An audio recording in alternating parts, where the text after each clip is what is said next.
জুলাই যোদ্ধা ও নোয়াখালী-৫ আসনের বিএনপি মনোনীত প্রার্থীর বিরুদ্ধে অপপ্রচার ও ষড়যন্ত্রের প্রতিবাদ জানিয়েছেন জেলা বিএনপির নেতারা। ঢাকা রিপোর্টার্স ইউনিটির সাগররুনি মিলনায়তনে সংবাদ সম্মেলনে নোয়াখালীর জেলা বিএনপির আহ্বায়ক মাহবুব আলমগীর আলো ও সদস্য সচিব হারুনুর রশিদ এই প্রতিবাদ জানান।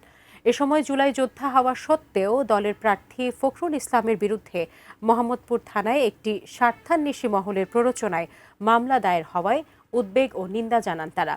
বলেন, জনপ্রিয়তায় ঈর্ষান্বিত হয়ে মনোনয়ন বঞ্চিত কেউ কেউ ফখরুল ইসলামের বিরুদ্ধে এমন ষড়যন্ত্র করতে পারেন। এ ধরনের যে কোনো ষড়যন্ত্র ও অপপ্রচারের বিরুদ্ধে নোয়াখালী-৫ আসনের নেতাকর্মীরা ঐক্যবদ্ধ আছে জানিয়ে বিএনপি নেতারা বলেন, আগামী নির্বাচনে জনগণের রায়ে সব অপচেষ্টা ধূলিসাৎ হয়ে যাবে।